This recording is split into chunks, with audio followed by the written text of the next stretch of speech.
Hi friends, welcome to blueberries kitchen. Blueberries kitchen இன்றைக்கி நம்ம பார்க்க போகிறது என்னென்னா, நல்லா பொடிப்பாக காரசாரமாக ஒரு சிம்பிளான வத்த குழம்பு ரெசிபி தாங்க. இந்த பிகினர்ஸ் கூட ட்ரை பண்ணலாங்க. அந்தளவுக்கு சிம்பிளான ஒரு வத்த குழம்பு ரெசிபி தாங்க இன்றைக்கி நம்ம வீடியோவில் பார்க்க போகிறோம். இப்போ வாங்க நம்ம ரெசிபிக்குள்ளே போகலாம்.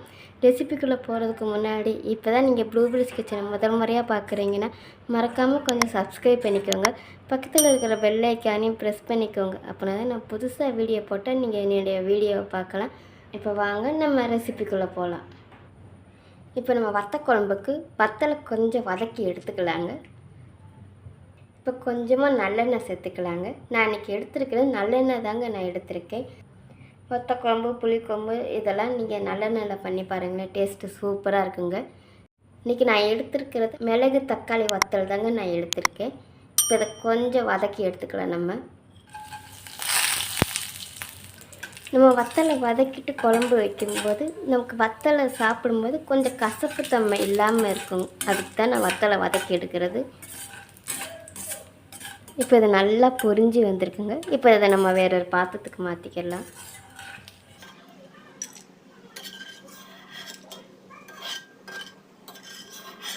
இப்போ நான் இதே எண்ணெயில் 1/4 டீஸ்பூன் அளவுக்கு கடுகு, 5-6 வெந்தயம், நல்லா பொடி பூண்டாக 10 பல் பூண்டு நான் உரித்து எடுத்து வச்சுருக்கேன். 10 சின்ன வெங்காயம் நான் கட் பண்ணலைங்க, ஒன்றுமே நல்லா முழுசாக தான் நான் சேர்க்குறேன். இப்போ இதையே நல்லா வதக்கி எடுத்துக்கலாம். இப்போ நமக்கு பூண்டு வெங்காயம்லாம் நல்லா வதங்கி வந்துடுச்சுங்க. இப்போ இதில் நம்ம மீடியம் சைஸில் ஒரு தக்காளி நல்லா அரைச்சி எடுத்துகிட்டு வந்திருக்கேன். இப்போ இதையும் இது கூட சேர்த்துக்கலாம். நம்ம தக்காளி சேர்த்தது கூடயே 1/4 டீஸ்பூன் அளவுக்கு மஞ்சப்பொடி, 1/2 டீஸ்பூன் அளவுக்கு மிளகாப்பொடி, 2 டீஸ்பூன் அளவுக்கு மல்லிப்பொடி எடுத்திருக்கேன். உரப்புக்காக இன்றைக்கி நான் மிளகா பொடி தாங்க யூஸ் பண்ணுறேன். வேறு பச்சை மிளகா ஒன்றுமே யூஸ் பண்ணலை.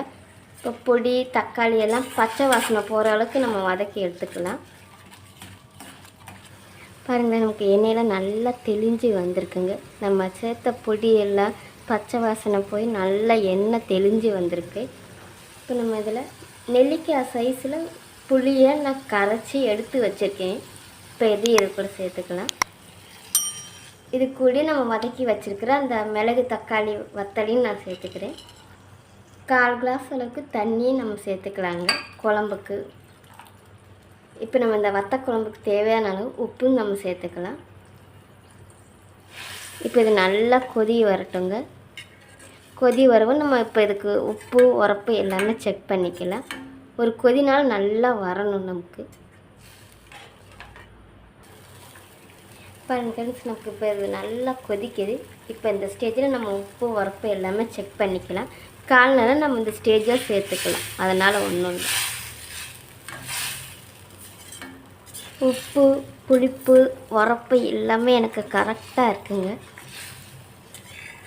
இப்போ இது ஒரு 5 நிமிஷம்னால் நல்லா கொதித்து வரட்டுங்க.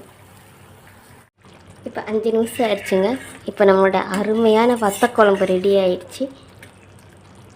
கடைசியில் கொஞ்சமாக கருவேப்பிலை தூவி நம்ம அடுப்பை அமுத்திக்கலாம்.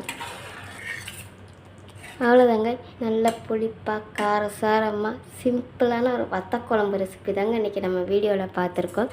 இந்த ரெசிபி உங்களுக்கு பிடிச்சிருக்கோன்னு நினைக்கிறேன். பிடிச்சிருந்துச்சுன்னா மறக்காமல் ட்ரை பண்ணி பாருங்கள். ட்ரை பண்ணி பார்த்துட்டு எப்படி இருந்துச்சுன்னு மறக்காமல் கமெண்ட் பண்ணுங்கள். மறக்காமல் ப்ளூபெரிஸ் கிச்சனை சப்ஸ்கிரைப் பண்ணிக்கோங்க. தேங்க்யூ.